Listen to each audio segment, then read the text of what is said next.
అమ్మ పాఠాలకు స్వాగతం. ఈరోజు అర్థాలంకారాల గురించి చెప్పుకుందాం. దాంట్లో మొట్టమొదటిది ఉపమా అలంకారం. ఉపమా అలంకారం, ఉపమా అలంకారము అంటే పోలిక.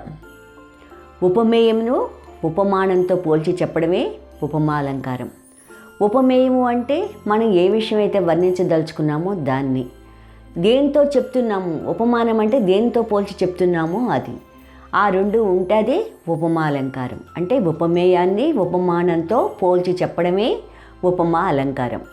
ఉదాహరణకి, ఆమె ముఖము చంద్రబింబము వలె ఉన్నది అనే పదం ఇచ్చాడు. దాంట్లో మనం ఎవరి గురించి చెప్పాలి? ఆమె ముఖం గురించి మనం చెప్పాలి. అది ఉపమేయం. ఎలా ఉందని చెప్తున్నాము? ఉపమానం ఏమిటది? చంద్రబింబాన్ని ఉపమానంగా తీసుకుని చెప్తున్నాము. అంటే దీంట్లో ఇది ఆమె ముఖం అనేది ఉపమేయము, చంద్రబింబము అనేది ఉపమానము. ఈ వలె అనేది ఉంది చూసారా, అది ఉపమావాచకము అంటారు. ఆమె ముఖము చంద్రబింబము వలె ఉన్నది అంటే ఆమె ముఖాన్ని చంద్రబింబంతో పోల్చి చెప్పాడనమాట. నెక్స్ట్ ఉదాహరణ చూడండి.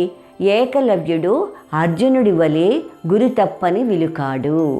ఏకలవ్యుడు, అతని గురించి మనం చెప్పాలి. అందుకని ఇది ఏకలవ్యుడు అనేది ఉపమేయం. అర్జునుడు వలె ఎవరితో పోల్చాడు? అర్జునుడితోటి పోల్చాడు. అందుకే అర్జునుడి వల్లే ఏకలవ్యుడు కూడా గురి తప్పని విలుకాడు అన్నాడు. అంటే ఏకలవ్యుడు అనేది ఉపమేయం, అర్జునుడు అనేది ఉపమానం. ఈ వలె అనేది ఉపమావాచకం. ఏకలవ్యుడు అర్జున్లా ఉన్నాడని చెప్పాడు గనక, గురి తప్పని విలుకాడు అని చెప్పాడు గనక పోల్చాడనమాట. ఏకలవ్యుడిని అర్జునుడితో పోల్చి చెప్పాడు. నెక్స్ట్ ఉదాహరణ తీసుకుంటే, తోటలోని పిల్లలు సీతాకోక చిలుకల వలె తిరుగుతున్నారు. అటు ఇటు తిరుగుతున్నారు లేదా తిరుగుతున్నారు. తోటలోని పిల్లలు ఎవరి గురించి మనం మాట్లాడాలి? తోటలో పిల్లల గురించి మనం వర్ణించుదాం అనుకుంటున్నాము. ఈ తోటలోని పిల్లలు అనేది మనకి మెయిన్ కనుక అది ఉపమేయం అయింది. అది సీతాకోక చిలుకతోటి పోల్చాడు కనుక ఈ సీతాకోక చిలుక అనేది ఏమైంది? ఉపమానంగా అయింది. ఈ తోటలోని పిల్లల్ని సీతాకోక చిలుకలతో పోల్చి తిరుగుతున్నారు అని చెప్పాడనమాట. అందుకని తోటలోని పిల్లలు ఉపమేయం, సీతాకోక చిలుక అనేది ఉపమానం. ఇంకా తర్వాత తీసుకుంటే, శ్రావ్య జింక పిల్లవలే చెంగు చెంగున పరిగెడుతోంది. ఇక్కడ ఎవరి గురించి చెప్తున్నాడు? శ్రావ్య గురించి చెప్తున్నాడు. శ్రావ్య ఏం చేస్తోంది? జింక పిల్లవలే చెంగు చెంగున పరిగెడుతోంది. జింక పిల్లని పోల్చి జింక పిల్లలా పరిగెడుతోందని జింక పిల్లతోటి పోల్చి చెప్పాడనమాట. శ్రావ్య అనేది ఉపమేయం, జింక పిల్ల అనేది ఉపమానం. శ్రావ్య జింక పిల్లలాగా పరిగెడుతోంది చెంగు చెంగున. నెక్స్ట్ దానికి వచ్చేటప్పటికి, ప్రణవ్ చేప పిల్ల వలె నీటిలో చకచకా ఈదుతున్నాడు. ప్రణవ్ అనేది ఉపమేయం, చేప పిల్ల అనేది ఉపమానం. అందుకని ప్రణవ్ని ఏం చేశాడు? చేప పిల్లతో పోల్చాడు. నీటిలో ఇతను కూడా ఈదుతున్నాడు కనుక. ఓకేనా? నెక్స్ట్ దగ్గరికి వచ్చేటప్పటికి, రైతు ముని వలె తెల్లవారుజామునే లేస్తాడు. ఎవరిని పోల్చాలి ఇప్పుడు? ఎవరి గురించి చెప్పాలి? రైతు గురించి. ఎవరితో పోల్చాడు? మునితో పోల్చాడు. అందుకని రైతు అనేది ఉపమేయం, ముని అనేది ఉపమానం. వలె అనేది కామన్గా ఉండేది కనుక ఉపమావాచకము అంటారు. రైతు ముని వలె, రైతుని ఉపమేయాన్ని ముని అనే ఉపమానంతో పోల్చి చెప్పడం మూలంగా ఏం చేశాడు ఇతను? రైతు మునీశ్వరుడు ఎలా అయితే తెల్లారుజామున లేస్తాడో రైతు కూడా తెల్లారుజామునే లేస్తున్నాడు. అందుకని రైతుని మునితో పోల్చి చెప్పాడు గనుక, పోలిక చెప్పాడు గనుక ఇది ఉపమా అలంకారము. అర్థమైంది కదా? నెక్స్ట్ ఇంకో అలంకారానికి వెళ్దాం. రెండవది రూపకాలంకారం. రూపకాలంకారం అంటే ఉపమేయానికి ఉపమానానికి భేదం ఉంటుంది, కానీ లేదన్నట్టుగా చెప్పడం, అంటే అభేదం చెప్పడం. ఉపమేయానికి ఉపమానానికి తేడా ఉన్నా తేడా లేదు అని చెప్పడం అన్నమాట. ఉదాహరణ చూడండి. నగరారణ్య హోరు జనజీవన ఘోషం. నగరారణ్య హోరు జనజీవన ఘోష అంటే నగరంలో ఉండే హోరు ఉందే అది ప్రజల యొక్క జీవన ఘోష అని చెప్పాడు దీంట్లో. ఈ వాక్యంలో ఉపమేయం ఏమిటి? నగరారణ్య హోరు అనేది ఉపమేయం. ఉపమానం ఏమిటి? జనజీవన ఘోష అనేది ఉపమానం. అంటే నగరంలో ఉండే హోరు ఏదైతే సౌండ్ ఉందో, నగరాల్లో ఉండే సౌండు, ఆ సౌండ్ ఏంటి? ఆ హోరు ఏమిటి? జనజీవన ఘోష, అంటే ప్రజల యొక్క జీవిత ఘోష అదంతా. అందుకని ఈ నగరారణ్య హోరు ఉపమేయాన్ని జనజీవన ఘోషతోటి, ఉపమానంతో పోల్చడం కాదు ఇక్కడ. రెండింటికి, నగరారణ్య హోరంతో జనజీవన ఘోష కూడా అలాంటిదే అని, రెండింటికి భేదం ఉంది కానీ భేదం లేదు, ఇదంతో అది అంతే అని చెప్పాడు దీంట్లో. అర్థమైందా? రెండో దాంట్లో కూడా చూడండి, ఉపాధ్యాయుడు జ్ఞాన జ్యోతులను ప్రకాశింపచేస్తాడు. ఉపాధ్యాయుడు ఏం చేస్తాడు? జ్ఞానాన్ని ప్రకాశింపచేస్తాడు. ఇక్కడ ఏమన్నాడు? జ్ఞాన జ్యోతులను ప్రకాశింపచేస్తాడు. ఇక్కడ జ్ఞాన జ్యోతులు అంటే మీకు రూపక సమాసం కూడా వచ్చేస్తుంది. జ్ఞానం అనేది జ్యోతి, అంటే జ్ఞానానికి జ్యోతికి, జ్ఞానం అనేది ఉపమేయం, జ్యోతి అనేది ఉపమానం. ఈ జ్ఞానం అనేది జ్యోతిని ప్రకాశింపజేస్తున్నాడు కనుక ఈ రెండింటికి భేదం లేదు. జ్ఞానాన్ని ప్రకాశింపజేస్తాడు, జ్యోతిని ప్రకాశింపజేస్తాడు, కానీ రెండింటికి తేడా లేదు. ఎందుకు? జ్ఞానం అనే జ్యోతిని ప్రకాశింపజేస్తున్నాడు ఇక్కడ. ఓకేనా? నెక్స్ట్ తీసుకుంటే, నవ్వుల నావలో తుళ్ళుతూ పయనిస్తున్నాము. నవ్వుల నావ, ఇక్కడ ఏం నావది? నవ్వులు అనేది నావ, నవ్వుల నావ. నవ్వులు వేరు, నావ వేరు, కానీ రెండిటిల్లోనూ ప్రయాణం చేస్తున్నాం. నవ్వుతోటి ప్రయాణిస్తున్నాము, నావలోనూ ప్రయాణిస్తున్నాం. నవ్వు వేరు, నావ వేరు. నవ్వు అనేది ఉపమేయం, నావ అనేది ఉపమానం. రెండు వేరు వేరు, కానీ రెండింటినీ కలిపి వేరు కాదు అని నవ్వుల నావ అనేది ఒకటే. నవ్వుల నావలో తుళ్ళుతూ ప్రయాణిస్తున్నాము అని రెండింటికి భేదం ఉన్నా కూడా భేదం లేనట్టుగా చెప్పాడు దీంట్లో. నెక్స్ట్ చూడండి, వానజాన చినుకుల పూలను చల్లింది. ఇక్కడ ఎవరు? వాన. వాన అనేది ఎట్లాంటిది? వాన అనే జాన, చినుకులు అనే పూలు. అంటే వాన అనేది జాన, ఇది ఉపమేయం అయితే చినుకులు అనేది పూలు ఉపమానం. ఈ రెండింటికి భేదం లేదు. వాన చినుకులు వర్షాన్ని కురుస్తుంది, ఈ వాన అనే జాన ఏం చేస్తుంది? చినుకులు అనేటటువంటి పూలని కురిపిస్తోంది, చల్లుతోంది. అందుకని అభేదం చెప్పడమే, దీనికి దానికి తేడా లేదు సుమా అని చెప్పడమే రూపకాలంకారం. నెక్స్ట్ తీసుకుంటే, బతుకు బాటలో గెలుపు ఓటములు సహజం. బతుకు బాట మనం ఎలా చెప్తాం? సమాసం చెప్పాలంటే బతుకు అనేది బాట. బతుకు వేరు, బాట వేరు కాదు. నిజానికైతే బతుకు వేరు, బాట వేరు, ఒకటి ఉపమేయం, ఒకటి ఉపమానం.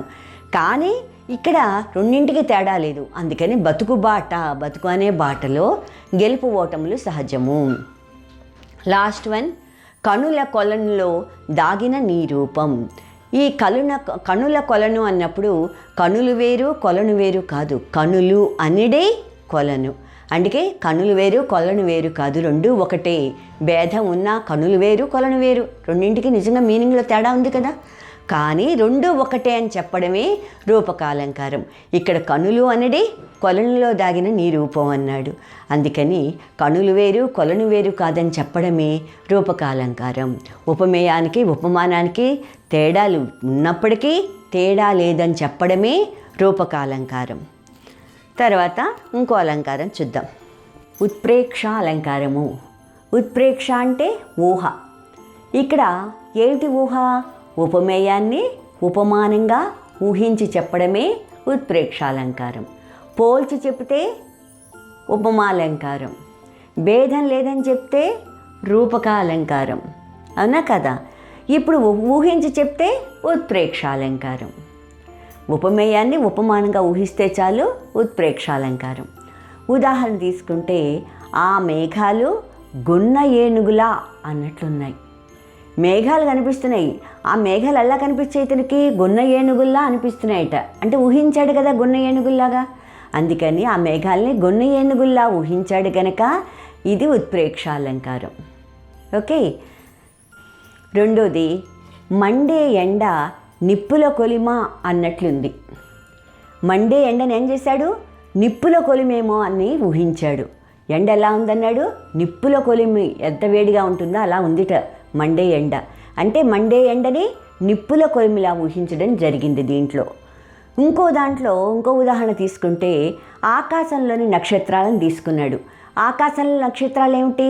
ఉపమేయం. దీంట్లో మండే ఎండ ఉపమేయం. ఆ మేఘాలు అనేవి ఉపమేయం. గుండె ఏనుగులు ఉపమానం. నిప్పుల కొలిమి ఉపమానం. కొలంలోని పూలు ఉపమానం. ఎందుకంటే ఇక్కడ ఆ మేఘాలని గుండె ఏనుగులు అనే ఉపమానంగా తీసుకుని ఊహించాడు గనక ఇది ఉత్ప్రేక్ష అయింది. మండే ఎండని నిప్పుల కొలిమి అని ఉపమానంగా తీసుకుని నిప్పుల కొలిమిలా ఊహించాడు గనక ఉత్ప్రేక్ష అలంకారం అయింది. ఆకాశంలో నక్షత్రాలు ఉపమేయం. దాన్ని అతను అది మెయిన్ వస్తువు అనమాట. ఆకాశంలో నక్షత్రాల గురించి ఆయన అనుకుంటున్నాడు. ఏమని? కొలనులోని పువ్వులా అన్నట్లున్నాయట. ఆకాశంలో నక్షత్రాలు ఉపమేయమైతే కొలంలోని పువ్వులు అనేది ఉపమానం. నిజంగా కొలంలోని పువ్వులు అవి కాదు, కవి అలాగా ఊహించాడు. ఇక్కడ ఆమె ముఖము చంద్రబింబమా అన్నట్లుంది. చంద్రబింబం వలె ఉంది అంటే ఉపమాలంకారం అయిపోయింది, పోల్చి చెప్పేశాడు. ఇక్కడ పోల్చటం లేదు, చంద్రబింబమా అన్నట్లుంది. అంటే ఇతను ఆమె ముఖం అనే ఉపమేయాన్ని చంద్రబింబం అనే ఉపమానమా అంటే ఉపమానంగా అవునా చంద్రబింబమా అని ఊహించాడనమాట. ఆ పురమునందు భవనములు ఆకాశాన్ని అంటుతున్నాయా అన్నట్లున్నాయి, కానీ ఎత్తుగా ఉన్నాయి ఇక్కడ. కానీ ఆ పురమునందు భవనాలు ఎలా ఉన్నాయన్నాడు? ఆకాశాన్ని అంటుతున్నాయా అని ఊహించాడు. ఆకాశాన్ని అంటేస్తున్నాయి, అంత ఎత్తున్నాయి అనుకుని ఊహించాడనమాట. అందుకని ఇక్కడ ఆకాశాన్ని అంటుతున్నాయా, చంద్రబింబమా అన్నట్లు, కొలంలోని పువ్వా అన్నట్లు, నిప్పులోని కొలిమా అన్నట్లు, గున్న ఏనుగా అన్నట్లు. ఇవన్నీ అన్నట్లు అని ఎందుకన్నాడు? అతను ఊహ దాంట్లో. అందుకని ఆ పురమునందలి భవనములు ఆకాశాన్ని అంటుతున్నాయా అన్నట్లు ఉన్నాయి. ఓకేనా?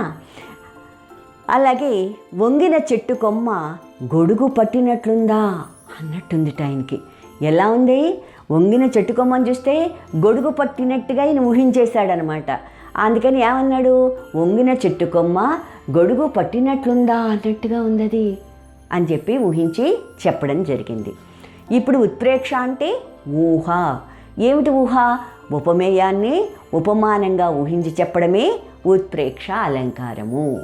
ఓకేనా? నెక్స్ట్ వెళ్దామా? 4వది అతిశయోక్తి అలంకారం. 4వ అలంకారం అతిశయోక్తి అలంకారం. అతిశయోక్తి అంటే ఎక్కువ చేసేసి చెప్పడం అనమాట. ఉన్నది కొంచెం, దాన్ని ఎక్కువ చేసి చెప్పడం. ఉదాహరణ అంటే ఉపమేయమును అంటే మనం ఏదైతే వర్ణించాలనుకుంటున్నామో దానికి ఉన్న లక్షణాన్ని బట్టి ఎక్కువ ఉన్నదానికంటే ఎక్కువ చేసి చెప్పడం. ఉపమేయానికి ఒక లక్షణం అనేది ఉంది, దాన్ని ఏం చేస్తున్నాడు వాడు? ఎక్కువ చేసేసి చెప్పేశాడు. అదే అతిశయోక్తి అంటారు. అంటే ఉన్నదానికంటే గొప్పగా చెప్పడమే అతిశయోక్తి. ఉదాహరణ తీసుకున్నట్టయితే హిమాలయ శిఖరాలు ఆకాశాన్ని తాకుతున్నాయి. దీంట్లో ఏముంది? హిమాలయ శిఖరాలు అనేది ఉపమేయం కదా, దాన్ని మనం చెప్పాలి. ఎత్తుగా ఉన్నాయని చెప్తే అది ఓకే, కామన్. అలా అని చెప్పకుండా వీడు ఏమని చెప్పాడు? ఇక్కడ ఆకాశాన్ని తాకుతున్నాయి అన్నాడు. ఎంత ఎత్తున్నా హిమాలయాలు ఆకాశాన్ని అంటున్నాయా? లేవు. అంటే హిమాలయాలు ఆకాశాన్ని తాకుతున్నాయని అతిగా చేసి చెప్పాడు. అతిగా చెప్పాడు గనక ఇది అతిశయోక్తి అలంకారం. అంటే ఉన్నదానికంటే ఎక్కువగా చెప్పాడు గనక ఇది అతిశయోక్తి అలంకారం. అలాగే ఇంకో ఉదాహరణ తీసుకుంటే మా ఊరిలో సముద్రం అంత చెరువు ఉంది. ఇక్కడ చెప్తున్నాడు ఏమిటి? వాళ్ళ ఊళ్ళో చెరువు, వాళ్ళ ఊళ్ళో ఉన్న చెరువు అనేది ఉపమేయం. దాన్ని ఏమని చెప్పాడు? సముద్రం అంతా ఉందన్నాడు. చెరువు పెద్దగా ఉంది అని చెప్తే కామన్. అలా కాకుండా ఏమని చెప్పాడు? సముద్రం అంతా ఉంది అన్నాడు. అంటే సముద్రం అంతా అని ఎక్కువ చేసి చెప్పాడు గనక ఇది అతిశయోక్తి అలంకారం. ఇంకో ఉదాహరణ తీసుకుంటే అభి తాటి చెట్టంత పొడుగున్నాడు. అంటే దీంట్లో ఏది వర్ణించాలనుకున్నాడు?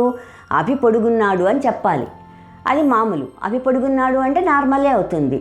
తాటి చెట్టుతో పోల్చాడు వీడు. తాటి చెట్టు అంతా అంటే తాటి చెట్టు ఎంత హైట్ ఉందో అంత హైట్ ఉంటాడా? ఉండడు కదా. అంటే తాటి చెట్టు అంత పొడుగున్నాడు అని ఆ పొడుగుని ఎక్కువ చేసి తాటి చెట్టుతో పాటు కొలిచి ఎక్కువ చేసి చెప్పాడు. అందుకని ఇది కూడా అతిశయోక్తి అలంకారం.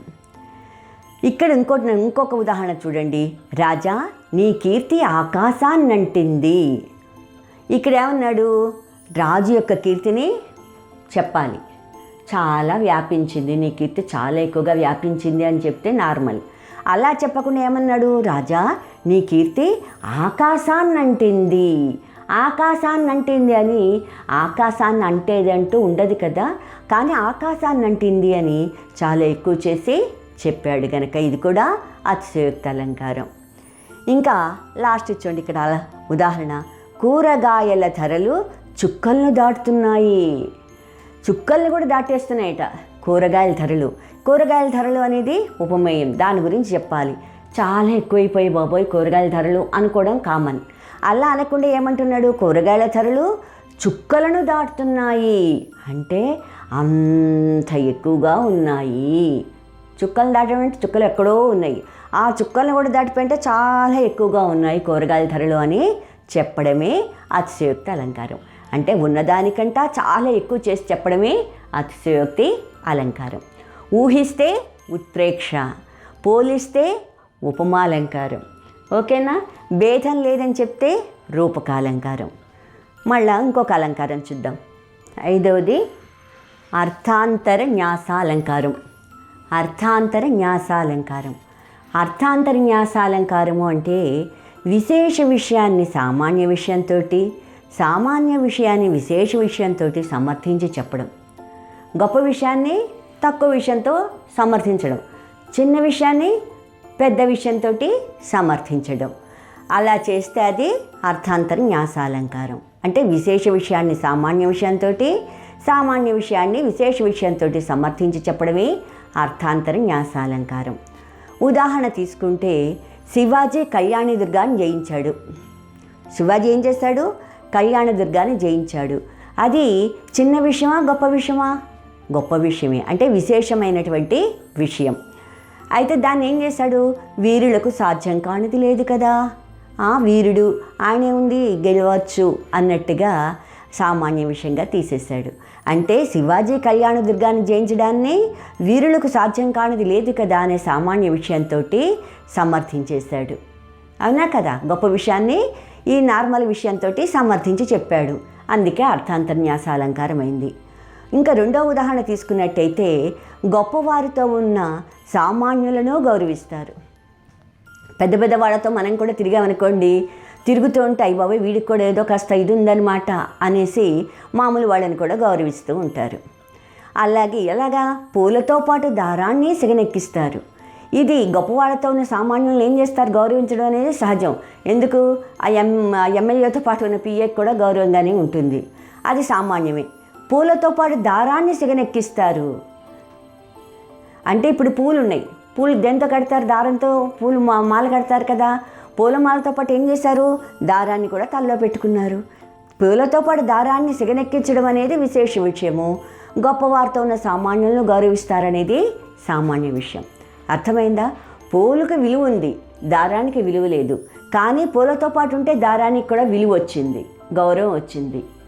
అందుకని ఇది పూలతో పాటు దారాన్ని సిగనెక్కించడం అనేది విశేష విషయం అయితే, గొప్పవాడు వాడితో పాటు కూడా ఉన్నటువంటి ఆ పిఏకి కూడా గౌరవం వచ్చేసింది, అదే సామాన్యం. అందుకని సామాన్య విషయాన్ని ఏం చేశాడు? ఈ పూలతో పాటు దారాన్ని సిగనెక్కిస్తారు అని విశేష విషయంతో సమర్థించి చెప్పాడు. అందుకని ఇది అర్థాంతర్న్యాసాలంకారం అయింది. ఇంకొక ఉదాహరణ తీసుకున్నట్టయితే హనుమంతుడు సముద్రాన్ని లంఘించాడు. సముద్రాన్ని లంఘించడం, దాటడం అనేది సామాన్య విషయమా? కాదు, విశేషమైనటువంటి విషయం. అయితే దాన్ని ఏం చేశాడు? సామాన్యులు మహాత్ములకు సాధ్యం కానిది లేదు కదా, చాలా గొప్పవాడు హనుమంతుడు, అందుకే ఈజీగా సముద్రాన్ని లంఘించాడు అని సామాన్యంగా తీసేశాడు. అంటే హనుమంతుడు సముద్రాన్ని లంఘించడం అనే గొప్ప విషయాన్ని మహాత్ములకు సాధ్యం కానిది లేదు కదా అని సామాన్య విషయంతో సమర్థించి ఆయన అందుకే వెళ్ళగలిగాడు అని చెప్పి చెప్పగలిగాడు అనమాట. ఆ రకంగా సమర్థించి చెప్పాడు కనుక అర్థాంతర్న్యాసాలంకారం. ఇంకొక ఉదాహరణ తీసుకోండి. మేఘుడు అంబుదికి పోయి జలంబులు తెచ్చి వానగా ఇస్తాడు. మేఘం ఏం చేస్తుంది? సముద్రం నుంచి నీళ్లు తీసుకుని వాన రూపంలో మనకి ఇస్తుంది. అది మామూలు విషయం కాదు కదా, చాలా విశేషమైనటువంటి విషయం. అయితే దాని సామాన్య విషయంతో సమర్థిస్తాడు. చూడండి, లోకోపకర్తలకి ఇది సహజ గుణం. లోకానికి ఉపకారం చేయాలనుకున్న వాళ్ళు ఇలాంటి పనులే చేస్తారు, అదే సహజం. ఆయన మేఘుడు గొప్పవాడు, లోకానికి ఉపకారం చేయాలని కోరుకుంటాడు, అందుకని అంబుదికి పోయాడు, జలంబులు తెచ్చి ఇచ్చాడు అని సమర్థించేశాడు. నిజంగా మేగుడు అంబుదిగిపోయి జలంబులు తేవడం అనేది విశేష విషయము. లోకోపకర్తలకు ఇది సహజ గుణమని ఆ మాటతోటి దాన్ని సమర్థించేశాడనమాట. ఇంకొక ఉదాహరణ తీసుకుంటే, పూలతో కూడిన నారకు వాసన వస్తుంది, అంతే కదా. ఈ చెట్టు నార తీసుకుని పూలు మాల కట్టుతారు. ఈ పూల మాల కట్టినప్పుడు ఆ పూల వాసన ఆ కట్టినటువంటి దారానిలాగే ఆ నారకు కూడా వస్తుంది. అలాగే సజ్జన సాంగత్యం వలన మంచి జరుగుతుంది. అంతేకా, గొప్పవాడితో అంటే పూలతో కూడిన నారకు వాసన రావడం అనేది విశేషం. నార ఎలాంటిది? సామాన్యమైనది. పువ్వులు విశేషమైనవి. ఈ పూలతో కూడినటువంటి నారకు వాసన వస్తుంది అంటే విశేషం. ఇక్కడ సజ్జన సాంగత్యం వల్ల మంచి జరుగుతుంది అనేది సామాన్యం. అందుకని ఈ విశేష విషయాన్ని సామాన్య విషయంతో సమర్థించి చెప్పాడు. సజ్జనులతో ఉంటే మంచి జరగడం అనేది సామాన్యమే కదా, అలాగే పూలతోటి నారకు వాసన రావడం కూడా సామాన్యమే అని ఈ పూలతో కూడిన నారకు వాసన వస్తుంది అనే విశేష విషయాన్ని సామాన్య విషయంతో సమర్థించి చెప్పాడు కనుక ఇది అర్థాంతర న్యాసాలంకారం. అంటే విశేషాన్ని సామాన్యంతో, సామాన్యాన్ని విశేషంతో సమర్థించి చెప్పడమే అర్థాంతర న్యాసాలంకారం. తర్వాతది 6వది స్వభావోక్తి అలంకారం. స్వభావోక్తి అంటే స్వభావాన్ని తెలియజేస్తుంది. అంటే దేని స్వభావాన్ని? ఉపమేయం యొక్క స్వభావాన్ని, అంటే ఉపమేయం యొక్క లక్షణాన్ని సహజంగా వర్ణించి చెప్తుంది. అంటే ఆ ఉపమేయం యొక్క స్వభావాన్ని వర్ణించి చెప్పడమే స్వభావోక్తి అలంకారం. స్వభావము అంటే సహజ లక్షణాన్ని వర్ణించి చెప్పడం స్వభావోక్తి అలంకారము అంటారు. ఉదాహరణ తీసుకుంటే, శివాజీ ఎర్రపడిన కనులతో, అదిరిపడే పై పెదవితో, ఘన హుంకారంతో, కదలాడే కనుబొమ్మల ముడితో స్త్రీలను అవమానిస్తావా అని తన సేనాని సోందేవునిపై గర్జించాడు. అంటే కోపించాడు. శివాజీకి కోపం వచ్చింది. ఎందుకు? స్త్రీలను అవమానించినందుకు. తన సేనాని అయినటువంటి సోందేవుడు స్త్రీలని అవమానించాడని కోపం వచ్చింది. ఆ కోపంతో గర్జిస్తున్నప్పుడు ఆయన యొక్క ముఖ కవళికలు ఎలా ఉన్నాయి? ఆయన మొహం ఎలా ఉంది? అప్పుడు కోపంతో ఉన్నప్పుడు శివాజీ మొహం ఎర్రపడిన కనులతో, కళ్ళు ఎరిపెక్కాయి. అదిరిపడే పై పెదవితో, అతి కోపం ఎక్కువైపోతే పెదవి కూడా అదురుతూ ఉంటుంది, పై పెదవి. ఘన హుంకారంతో గట్టిగా అరిచాడనమాట. కదలాడే కనుబొమ్మల ముడితో, అలా హుంకరిస్తూ అరిచినప్పుడు కనుబొమ్మలు కూడా దగ్గరికి అయ్యాయి అన్నమాట. అలా అవుతుండగా అంటే కోపాన్ని ప్రదర్శిస్తూ స్త్రీలను అవమానిస్తావా అని తన సేనాని సోందేవునిపై గర్జించాడు శివాజీ. అంటే కోపం వచ్చినప్పుడు ముఖంలో భావాలు ఏ విధంగా మారుతాయి, ముఖ కవళికలు ఏ విధంగా మారుతాయో దీంట్లో సహజంగా వర్ణించాడు కవి. అందుచేత ఇది స్వభావోక్త అలంకారానికి ఉదాహరణ. ఇంకొకటి తీసుకుంటే, జింకలు బిత్తరు చూపులు చూస్తూ చెవులు నిగిర్చి చెంగున గెంతుతున్నాయి. ఇంకా జింకలు ఏం చేస్తున్నాయి? అవి భయపడుతూ గెంతుతున్నాయి. కానీ ఎవరైనా మీద పడతారేమో, ఏదైనా ఆపదొస్తుందేమో అనే భయంతో ఎప్పుడూ జింక చూపులు అంటారు. బిత్తర చూపులు చూస్తూ చెవులు మాత్రం ఆ వచ్చే సౌండ్ మీదట ఆ చెవులతోటి నిగిడ్చి మరీ వింటాయి. అంటే ఎంతో శ్రద్ధగా వింటూ ఉంటాయి అన్నమాట. అందుకని చెవులు జింకలు ఏం చేస్తున్నాయి? బిత్తర చూపులు చూస్తున్నాయి. చెవులు నిగిడ్చి అంటే శ్రద్ధ చూపిస్తున్నాయి చెవులతోటి. చెంగున మాత్రం గెంతుతూనే ఉన్నాయి. అంటే ఏదైనా ఆపద వస్తుందేమో అని చెవులు నిగిడ్చాయి. బిత్తర చూపులు చూస్తూనే అవి చెంగున గెంతుతూ ఆడుకుంటున్నాయి జింకలు. ఇది కూడా స్వభావం. ఎప్పుడైనా మీరు జింకల్ని చూస్తే అవి అలాగే కనిపిస్తాయి మనకి. అందుకని ఇది కూడా స్వభావోక్త అలంకారానికి నిదర్శన ఉదాహరణ అన్నమాట. ఇంకొకటి తీసుకుంటే, కొడుకు చనుగ్రోలుచున్నంత తడవు తల్లి వెనకడుగుకు వేయక, వంటిపై ఈగవాలిన కదలక, రాత్రి ఆవు వల్లే తన కొడుకును ప్రేమగా చూస్తూ ఉండిపోయింది. ఇది కూడా మీ యొక్క పుస్తకాల్లో ఉన్నటువంటి పదాలే. కొడుకు చనుగ్రోలుతున్నంత తడవు అంటే ఆవేం చేసింది? తన కొడుకుకి సింహం దగ్గరికి మళ్ళీ వెనక్కి వెళ్ళాల్సి వచ్చినప్పుడు కొడుకుకి పాలు ఇచ్చి వస్తానని చెప్పేసి దూడ దగ్గరికి వస్తుంది కదా ఆవు. వచ్చినటువంటి ఆవు కొడుక్కి పాలు ఇస్తోంది. అదే ఆఖరి తడువు, పాలు ఇవ్వడము అనుకుంది. అందుకని ఏం చేసింది? కొడుకు చనుగ్రోలుతున్నంత తడువు, ఆ దూడ పాలు తాగుతున్నంతసేపు కూడా తల్లి అయినటువంటి ఆవు వెనకడుగు వేయక ఒక్కడుగు కూడా వెనక్కి వేయలేదు. ఒంటిపై ఈగ వాలినా కదలక, ఒంటిపై ఈగల వాలినా కూడా దాన్ని తోకతోటి దాన్ని తడుకోక, కదిలితే ఎక్కడ పిల్లాడికి పాలు ఇబ్బంది అయిపోతుందో, పొలమారిపోతుందేమో అనే భయంతో రాతి ఆవు వల్లే, ఒక స్టోన్తో చెక్కినటువంటి ఆవు ఎలా ఉంటుందో రాతావులాగా తన కొడుకును ప్రేమగా చూస్తూ ఉండిపోయింది. అంటే కదలక మెదలక కొడుకునే ప్రేమగా చూస్తూ పాలిస్తోంది అని చాలా సహజంగా కవి వర్ణించడం జరిగింది. అందుకని ఇది స్వభావోక్త అలంకారం. అర్థమైందా? అంటే ఉన్నదాన్ని, ఉన్న గుణాలని ఉన్నట్టుగా మనం వర్ణించి చెప్పడమే స్వభావోక్త అలంకారం యొక్క లక్షణం. ఓకే, నెక్స్ట్ ఇంకొకటి చూద్దాం. దృష్టాంతాలంకారం. దృష్టాంతాలంకారము అంటే ఉపమాన ఉపమేయములను బింబ ప్రతిబింబములుగా చూపించి వర్ణించడమే దృష్టాంతాలంకారము. బింబ ప్రతిబింబములు అంటే ఏమిటి? ఏదైనా ఒకటి అర్థం కాలేదనుకోండి, మళ్ళీ ఇంకొకటి చూపించి, అద్దంలో చూపించినట్టుగా ఇంకొకటి చూపించి దాన్ని అర్థమయ్యేటట్టుగా చేయడమే దృష్టాంతాలంకారం. ఇంకా సింపుల్గా చెప్పాలంటే ఉదాహరణ సహితంగా చెప్పడమే దృష్టాంతాలంకారం. ఓకేనా? ఇప్పుడు ఉదాహరణలు తీసుకుంటే, ఓ రాజా నీవే కీర్తివంతుడవు అది చెప్పాడు. నీవే కీర్తివంతుడు అంటే మళ్ళా వాడికి ఇంకా డౌట్ లేకుండా చంద్రుడే కాంతివంతుడు, చంద్రుడు ఎలా కాంతిస్తాడు డౌట్ లేదు కదా, అలాగే నీవు కూడా కీర్తివంతుడవు, దాంట్లో కూడా నిస్సందేహంగా అని ఉదాహరణ సహితంగా ఇక్కడ చెప్పడం జరిగింది. అందుచేత ఇది దృష్టాంతాలంకారం. ఇంకొక ఉదాహరణ తీసుకున్నట్టయితే, ఓ రాజా మోసకారి అయిన ధనవంతుని కోరి చేరితే మంచి జరగదు, కీడే జరుగుతుంది. మోసకారి అయినటువంటి డబ్బును వాడి దగ్గరికి వెడితే ఏం జరుగుతుంది? మంచి జరగకపోగా కీడు జరుగుతుందిట. పడగపై మణితో ప్రకాశిస్తున్న పాము వలన కీడే కలుగుతుంది కానీ మంచి జరగదు. అలాగే పాము, పాము దగ్గర మణి ఉందర్రా, పడగ మీద మణి ఉంది అని చెప్పేసి దాని దగ్గరికి చేరితే ఏమవుతుంది? మనకి కీడే తప్ప మనకి మంచి అనేది జరగదు. అలాగే ధనవంతుడు, మోసకారైనటువంటి ధనవంతుడి దగ్గరికి వెళ్ళి మనకి ఏదైనా మంచి జరుగుతుందేమో అని ఆశిస్తే మంచి జరగదు, కీడే జరుగుతుంది.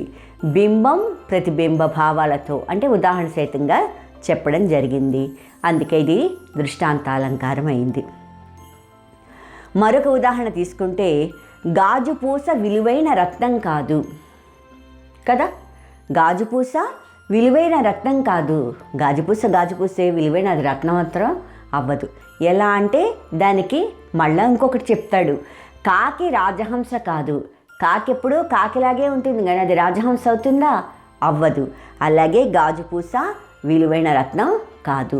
బింబ ప్రతిబింబాలతోటి చెప్పేటటువంటి వర్ణించడమే దృష్టాంతాలంకారం. అంటే బింబ ప్రతిబింబ భావాలతో వర్ణించడమే దృష్టాంతాలంకారం. ఇంకొకటి ఉంది శ్లేషాలంకారం. అది చెప్పుకుంటే మనకి ఈ అర్థాలంకారాలన్నీ పూర్తవుతాయి. శ్లేషాలంకారము అంటే నానా అర్థాలు కలిగిన పదాలను ఉపయోగించి వేరు వేరు భావాలు వచ్చేలా చెప్పడం. అంటే డిఫరెంట్ మీనింగ్స్ ఉన్నాయి మనకి. ఒక్కొక్క పదానికి ఒక్కొక్క పదం తీసుకుంటే రకరకాల మీనింగ్స్ ఉన్నాయి. అంటే నానార్థాలు అనేవి మనకు ఉన్నాయి. ఆ నానార్థాలు ఉన్నప్పుడు ఒక అర్థంతో ఒక రకమైన భావం వస్తుంది, ఇంకో అర్థం తీసుకుంటే ఇంకో రకమైన భావం వస్తుంది. అలాగా నానార్థాలు కలిగిన పదాలను ఉపయోగించి వేరు వేరు భావాలు వచ్చేలా చెప్పడమే శ్లేషాలంకారం. ఉదాహరణలు తీసుకుంటే, రాజు కువలయానందకరుడు. రాజు కువలయానందకరుడు అన్నప్పుడు దీంట్లో రాజు అంటే ఎవరు? ప్రభువు, రేడు అని రెండు రకాల మీనింగ్స్ తీసుకున్నాం. ఇక్కడ కువలయము అంటే భూమి అనే మీనింగు, కలువ అనే మీనింగు తీసుకున్నాం అనమాట అర్థాలు. అయితే ఇక్కడ రాజు కువలయానందకరుడు అంటే ప్రభువు అనే మీనింగ్ తీసుకుని ఉంటే, అంటే ఈ భూమిని పాలించే ప్రభువు ఆ భూమికి అంటే ఆ రాజ్యానికి ఆనందాన్ని కలగజేస్తాడు. ఓకేనా? అలాగే మరి ఇంకొకటి రేడు అని తీసుకున్నాం. రేడు అంటే చంద్రుడు కదా. ఈ చంద్రుడు అనే మీనింగ్ తీసుకున్నట్టయితే ఇక్కడ కలువ అనే మీనింగ్ తీసుకోవాల్సి వస్తుంది. అంటే చందమామ కలువలకి ఆనందాన్ని కలగజేస్తాడు. అందుకని ఇక్కడ ప్రభువు అంటే భూమికి ఆనందం, రాజ్యానికి ఆనందం కలగజేయడము, ఇంకా చందమామ అంటే కలువలకు ఆనందాన్ని కలగజేస్తున్నాడు అని 2 రకాల మీనింగ్స్తో పాటు అవి భావాలు కూడా తేడాగా వచ్చింది. అందుకే ఇది శ్లేషాలంకారం అయ్యింది. ఇంకొక ఉదాహరణ తీసుకున్నట్టయితే మా విడాకులు తెచ్చివ్వండి, మా విడాకులు తెచ్చివ్వండి. మా విడాకులు అన్నప్పుడు ఇక్కడ విడాకులు, మా విడాకులు అని కలపండి. మా విడాకులు అన్నప్పుడు ఏమైంది? అవి తోరణాలు. ఉత్తినే విడాకులు అంటే విడాకులు. అందుకని మా విడాకులు తెచ్చివ్వండి అనేది ఒక రకం అర్థం వస్తుంది. మా యొక్క విడాకులు తెచ్చివ్వండి అనేది ఇంకొక అర్థాన్ని తీసుకొస్తుంది. అందుకని మా విడాకులు తెచ్చివ్వండి అనేది కూడా శ్లేషాలంకారానికి ఉదాహరణ. మళ్ళీ ఇంకొక ఉదాహరణ తీసుకుంటే వాడి కత్తె తీసుకోండి. వాడి కత్తె తీసుకోండి అన్నప్పుడు ఇక్కడ ఈ వాడి అనే పదాన్ని తీసుకుంటే దానికి కూడా మనకి డిఫరెంట్ అర్థాలు మనకి కనిపిస్తాయి, నానా అర్థాలు కనిపిస్తాయి. వాడి అంటే వాడి అయినా పదునైన కత్తి తీసుకోండి అనే ఒక అర్థం వచ్చింది. వాడి కత్తి తీసుకోండి అనేటప్పుడు వాడి యొక్క కత్తి తీసుకోండి అని ఇంకొక అర్థం వచ్చింది. అందుకని అర్థాలు వేరొచ్చాయి, దాన్ని బట్టి భావాలు వేరొస్తున్నాయి కనుక ఈ పదంతో అర్థాలు భావాలు కూడా తేడాలు వచ్చాయి కనుక ఇది శ్లేషాలంకారం. ఓకే, మరొకటి తీసుకుంటే రాధ లత పక్కన నిలుచున్నది. రాధ లత పక్కన నిలుచున్నది. ఈ లత అనే పదాన్ని తీసుకుంటే దానికి కూడా మనకి నానా అర్థాలు కనిపిస్తాయి.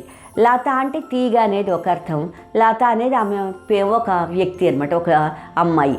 అలా తీసుకుంటే రాధ తీగ దగ్గర నించుంది, అదేదో పూల తీగ, ఏదో ఒక తీగ, ఆ తీగ దగ్గర నించుంది అనేది ఒక అర్థమైతే రాధ లత అనే అమ్మాయి పక్కన నిల్చుంది అనేది మరొక అర్థం. అందుకని అలాగా నానార్థాలతోటి 2 రకాల భావాలతోటి వచ్చింది కనుక ఇది శ్లేషాలంకారం అయ్యింది. ఇంకా ఈ యొక్క ఉదాహరణ కూడా చూడండి. నీ వేళ వచ్చెదవు, నీ వేళ వచ్చెదవు అని ఇచ్చాడు. ఈ వేళ అనే పదాన్ని తీసుకుంటే నువ్వు ఎలా వస్తున్నావు అంటే నువ్వు ఎందుకు వస్తున్నావు అనేది ఒకటి. నీ వేళ వచ్చెదవు అన్నప్పుడు నువ్వు ఎలా వస్తున్నావు అనేది మరొక అర్థం. ఇక్కడ వేళ అనేటప్పుడు నీ వేళ అంటే నీవు ఎందుకు వచ్చెదవు, ఓకే. లేదా నీ వేళ అంటే నువ్వు ఎలా వచ్చేదవు, నీవు ప్లస్ ఎలా, నీ వేళ కదా, నీవు ఎలా వచ్చేదవు అనేది ఇంకొక అర్థం. ఆ రకంగా ఇప్పుడు నువ్వు ఎలా వస్తావు అనేది ఒక భావం అయితే నువ్వు ఎందుకు వస్తున్నావు అనేది మరొక భావం అయింది. అందుకే ఇది శ్లేషాలంకారం. అంటే నానార్థాలతోటి రకరకాల మీనింగ్స్ వచ్చేటటువంటి భావాలు వచ్చేలా చేయడమే, నానార్థాల పదాలను ఉపయోగించి వేరు భావాలు వచ్చేటట్టుగా చెప్పగలగడమే శ్లేషాలంకారము. దీంతో మీకు అర్థాలంకారాలన్నీ కూడా పూర్తయిపోయాయి. మీకు ఈ పాఠం కనుక నచ్చినట్టయితే లైక్ బటన్ని క్లిక్ చేయండి. మీ అభిప్రాయాలు సూచనలు కామెంట్ బాక్స్లో పొందుపరచండి. మరిన్ని వీడియోస్ కోసం సబ్స్క్రైబ్ బటన్ క్లిక్ చేయడం మర్చిపోకండి. Thank you. సెలవు.